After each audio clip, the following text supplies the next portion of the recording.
tardes a todos. Gracias por desafiar los elementos y venir aquí a la sesión de la Sociedad Astronómica. El día de hoy, como no teníamos plática programada, lo que conseguí y podemos checar es una entrevista a Neil deGrasse Tyson, donde él habla pues, como descubrió astrónomo y muchas cosas. La entrevista está muy divertida en general, a mí me gusta porque se la hace un comediante muy famoso de Estados Unidos, se llama Stephen Colbert. Entonces está buena ahí la interacción entre ellos. Pero eso va a ser la segunda parte. La primera vamos a empezar con las secciones de costumbre. Iniciamos con el Centro Básico de Astronomía de nuestro compañero Javier Michel, que ahora va a empezar con el tema del Sol. Posteriormente tendremos el semanario astronómico, donde están las noticias astronómicas, los eventos del cielo para esta semana. Y pues comenzamos, así van a Javier con la cosa.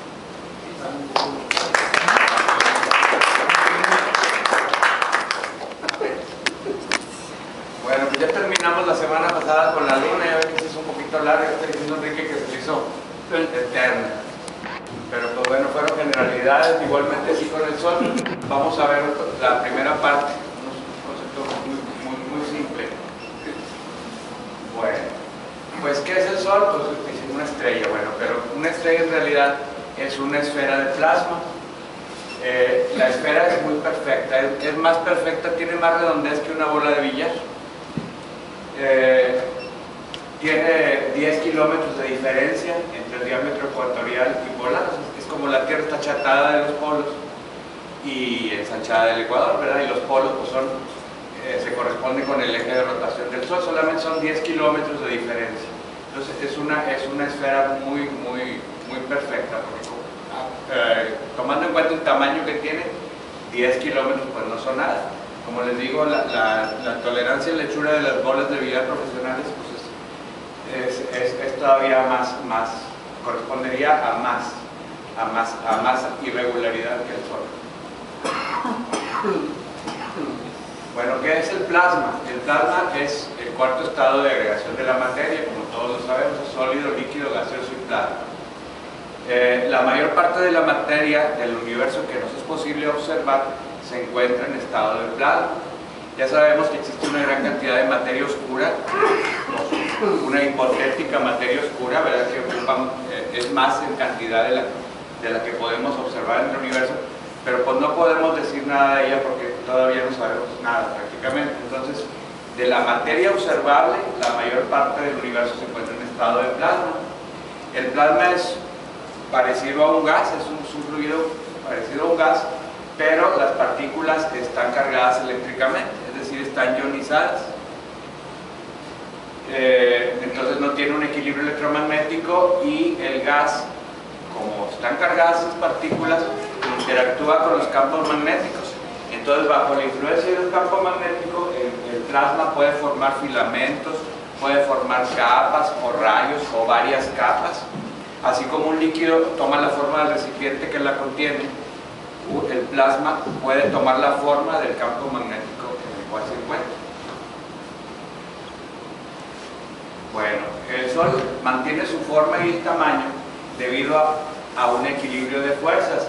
Las fuerzas que hacen que el Sol mantenga su forma y tamaño pues son la gravedad y la presión del plasma.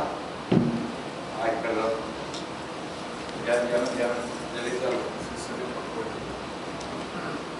No me le puedes poner. Se me fue de control. Salió de control.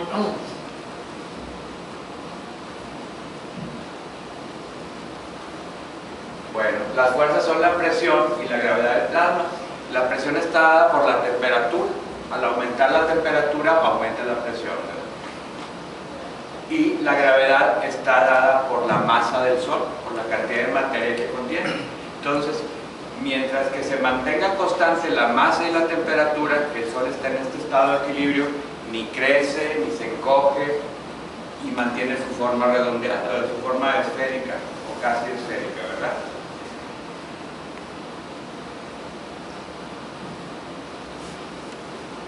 Bueno, el Sol es el objeto más grande del sistema solar, aunque en realidad pues es una estrella bastante ordinaria, no es ni muy pequeña ni muy grande, es una estrella promedio, ¿verdad? Los planetas en realidad son muy pequeñitos, serían como motos de polvo que flotan en el vacío del espacio que rodea el Sol. El Sol tiene una masa 330.000 veces mayor que la Tierra y representa el 99.86% de la masa total del sistema solar. O sea que los planetas en su conjunto, los asteroides, los cometas y todo lo que anda por ahí rodando al Sol, imagínense la cantidad porcentual que es el 0.1% aproximadamente, eso es muy pequeñito. Todo lo vemos. Bueno, el diámetro del Sol es de 1.392.000 y pico de kilómetros, ¿verdad? Y el diámetro de la Tierra es unas 108 veces más chico. Esto que pasa en la línea azul en realidad son bolitas azules. Son 108 bolitas azules que yo puse aquí, pero aquí el proyector no se ven las bolitas, pero son círculos, 108 círculos para representar el tamaño de la Tierra, el diámetro de la Tierra con relación al Sol. El volumen del Sol es 1.295.000 veces mayor que el volumen de la Tierra. ¿Por qué? Bueno, porque sabemos que el volumen aumenta conforme al cubo del radio, ¿verdad? Entonces, por eso es que es muchísimo más volumen que el diámetro. La densidad promedio del Sol es aproximadamente 1/3 de la de la Tierra, o 1.4 veces la densidad del agua. Pero esta es una densidad promedio. Como veremos más adelante, el Sol tiene partes más densas, como el núcleo, y partes menos densas. Bueno, se conoce mucho de la estructura del Sol de la misma forma en que conocemos la estructura de la Luna y de la Tierra, ¿verdad? Que es por medio del estudio de ondas de vibración de la materia de que están formados, que viajan por el interior de estos cuerpos y luego se acude a su superficie. Al estudio de estas ondas de vibración en la superficie del Sol se le conoce como heliosismografía, y a diferencia de la superficie en calma de este lago, la superficie del Sol nunca está así, en calma. Existe un patrón oscilatorio constante en toda la superficie del Sol, en que pequeñas áreas están alternadamente elevándose y deprimiéndose respecto al nivel medio de la superficie. O sea, es una oscilación o una ondulación caótica, de manera muy semejante a las ondulaciones caóticas de la superficie del agua en esta imagen. A este patrón constante que tiene el Sol en toda su superficie, muy parecido a esto, se le llama patrón oscilatorio de 5 minutos. ¿Por qué se le llama 5 minutos? Porque 5 minutos es el periodo de estas ondas, es decir, en cualquier punto de la superficie hay un momento en que el nivel de la superficie baja. En este mismo punto sube otra vez y llega a un máximo, y el tiempo que tarda entre un máximo de ascenso y otro máximo son 5 minutos. No quiere decir que siempre esté 5 minutos exactamente, pero es muy típica la duración, está alrededor de 5 minutos. En algunas áreas puede ser 5 minutos pasados, en algunas otras áreas puede ser menos de 5 minutos. Pero este patrón oscilatorio pues es el que predomina y el que siempre está constante.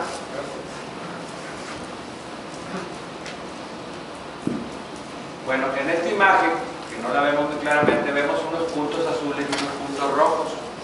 Esta imagen está hecha gracias al efecto de Doppler. Sabemos que la luz de un objeto que se aproxima hacia nosotros sufre un corrimiento hacia el azul, y si el objeto que emite la luz se está alejando de nosotros, entonces existe un corrimiento hacia el rojo. En esta imagen, pues los colores son falsos, está diseñada en un aparato que procesa este tipo de imágenes, y las áreas azules son áreas que se están elevando, que se están moviendo hacia nosotros, hacia el observador, y las áreas rojas son áreas que se están hundiendo en este oleaje, en este patrón oscilatorio de promedio 5 minutos. Entonces este es un instante. A los 2 minutos y medio, por decirlo así, el área que es roja se vuelve azul. O sea, hay un punto en que va subiendo y se ve azul, un punto en que va bajando la superficie y se ve rojo. Entonces, ¿por qué en el limbo, o sea, en la orilla del disco solar, se atenúa este efecto? Bueno, porque el movimiento en ese caso ya no es directamente hacia nosotros, ya sería cada vez más lateralizado, ¿verdad? Bueno, la velocidad de ascenso y descenso de la superficie en este patrón oscilatorio de 5 minutos es de 750 metros por segundo. Y la causa de estas oscilaciones de la superficie pues son turbulencias en la zona de convección del Sol, que ya vamos a ver más adelante. Bueno, al patrón de oscilaciones estas de 5 minutos se le sobreponen infinidad, incontables otros patrones de oscilación. Aquí lo ejemplificamos poniendo ondas de algo que cayó en el agua, produjo ondas concéntricas que se están expandiendo, pero están sobreponiéndose a este patrón. Así en el Sol hay miles de patrones que se han identificado hasta ahorita. Patrones de oscilación. ¿Cómo los detectan esos patrones? Bueno, por medio de estudio espectrofotométrico, es decir, por medio del mismo sistema con que se hizo la imagen anterior, por medio del efecto de Doppler. Cómo la superficie del Sol se eleva y parece acercarse hacia nosotros, y al deprimirse se acaba, al deprimirse se parece alejar, y por medio del Doppler, que es estudios espectrofotométricos, a partir de esos datos y de complicados tratamientos matemáticos se logra determinar los patrones, o se han identificado muchos patrones de oscilación de la superficie del Sol sobrepuestos. Aquí tenemos dos ejemplos de patrones de oscilación. Por ejemplo, las áreas que están rojas pues son las que se están hundiendo, las que están azules son las que se están elevando, y así están. Mientras que unas se suben, otras se bajan, ¿verdad? Esto nomás es un instante en el tiempo. Un patrón muy curioso, acá tenemos otro patrón, pero todos estos patrones están sobrepuestos en realidad. Pues qué bueno que fueran Bueno, todos estos patrones que se observan en la superficie del Sol son producidas por ondas de sonido. ¿Por qué llaman los astrofísicos que son ondas de sonido? Bueno, porque el sonido en realidad es una onda de presión del aire. El aire que llega a nuestros oídos llega con mayor o menor presión, depende del sonido que estemos percibiendo. En realidad el sonido son ondas de presión. Entonces por eso se les ha llamado ondas P o ondas de presión. Las ondas P son ondas de sonido, y básicamente en el estudio de estas ondas de sonido es como se ha logrado determinar la estructura del Sol, la estructura interna, y no solamente la estructura, como vamos a ver más adelante. Dice que estas ondas se producen por turbulencias también en la zona de convección. Esas ondas rebotan entre las capas del Sol de diferente densidad y viajan por esas capas, nada más que viajan a la velocidad local del sonido. Por eso les llaman ondas de sonido, porque en el material más denso viajan más rápido, en el material más enrarecido viajan más lentamente. Entonces, estudiando la velocidad de propagación de esas ondas, cómo se reflejan, los astrofísicos pueden saber la estructura interna del Sol. Bueno, obviamente ya dijimos. Aquí tenemos otros patrones de oscilación, pues son incontables los que se han determinado, ¿verdad? Aquí tenemos, por ejemplo, este que vemos en rojo, quiere decir que todo el Sol está pulsando, todo el Sol se está hinchando y todo el Sol se está contrayendo. Por ejemplo, aquí en rojo pues lo pescamos cuando todo se está contrayendo, pero después se vuelve a hinchar y se vería azul, porque la luz está, no se vería azul, la luz tendría un corrimiento al azul. Y aquí pues con falso color se pone en rojo y en azul. Aquí por ejemplo esta área se está elevando, y esta de por aquí que no se ve bien en el proyector, que es una mancha rojita, se está deprimiendo. Que mientras que un pedazo del Sol se hincha, el otro se deprime, y el otro se hincha y el otro se deprime. Y son los patrones de oscilación. Todos estos están producidos por las famosas ondas P, las ondas de sonido. Pero existen en el Sol otro tipo de ondas que se llaman ondas G y ondas F, que son ondas de densidad. Quiere decir que la materia se desplaza en zonas de mayor a menor densidad dependiendo de la temperatura y produce ondas, produce perturbaciones en el medio. La fuerza que acarrea estas masas de mayor o menor densidad es la gravedad. Por eso también se les llama ondas de gravedad o de densidad u ondas G. Las ondas G se producen a mayor profundidad que las ondas P. las ondas que se producen en la zona de radiación, que vamos a ver más adelante, y están tan profundas y se difuminan, por decirlo así, en la zona convectiva donde hay mucha turbulencia y tienen muy poca repercusión en la superficie.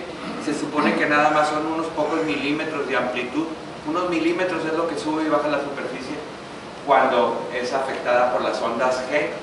Entonces realmente ha habido muchas gentes que han creído haberlas visto, a lo mejor las vieron y las observaron, pero nunca se han confirmado esas observaciones. No hay dos personas que concuerden que ya las vieron y que ahí están esas ondas.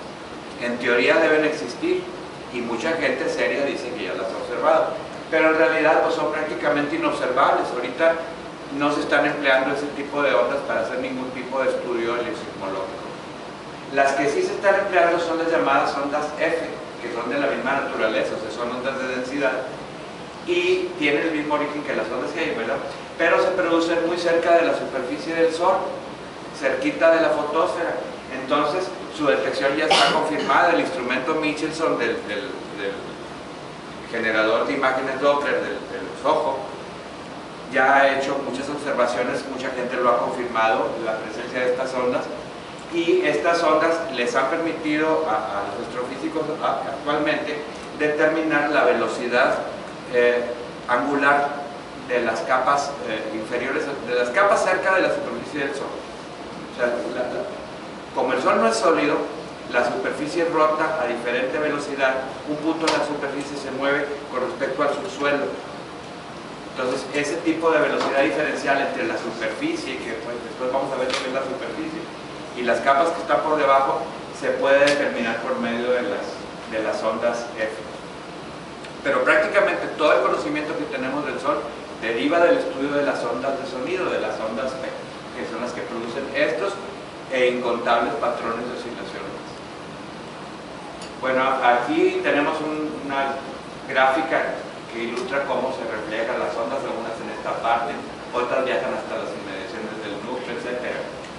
Y dice aquí que basados en el análisis de estas ondas, los heliosismólogos pueden determinar la temperatura, la densidad, la composición, o sea, de qué elementos están presentes ahí, el movimiento de la materia en el interior del Sol a diferentes profundidades. Entonces, así sabemos cómo está formado el Sol por dentro, por medio de la heliosismografía. Y aún más, se puede determinar también por medio de la heliosismografía la edad del Sol, porque como sabemos, la composición, sabemos qué tanto helio o qué tanto helio no puede quedar en el núcleo. Y las cosas, ya partiendo de estos estudios, afinadas por estos estudios, quedan como sigue. El Sol está formado por la corona, la cromosfera en azul, la fotosfera en amarillo, esto no es escala, la zona de convección, la zona de radiación, la roja, y el núcleo. Entonces aquí tenemos que la distancia, la superficie del Sol se considera el límite externo de la zona de convección. O sea, donde empieza la fotosfera, en este punto es la superficie. Ya la fotosfera, la cromosfera y la corona son atmósfera solar. Entonces tenemos que esto viene siendo radios solares, ¿verdad? El 3 pues es un radio solar, obviamente, de la superficie al centro pues es un radio. La zona ¿cómo se llama? De convección y el límite entre la de convección y la de radiación, que es la roja, pues estaría a 3/4 partes de radio solar. Recordémonos que este es el símbolo del Sol. Y el núcleo ocuparía 1/4 del radio solar, ya con base a estos estudios, ¿verdad? Y lo que sigue para la siguiente parte sería ver lo del núcleo. Entonces aquí empezamos diciendo que aunque la densidad promedio del Sol es 1.4 veces la densidad del agua, un 50% de la masa, la mitad de la masa está concentrada en el núcleo. Y si ustedes lo permiten, el próximo sábado seguimos hablando del núcleo.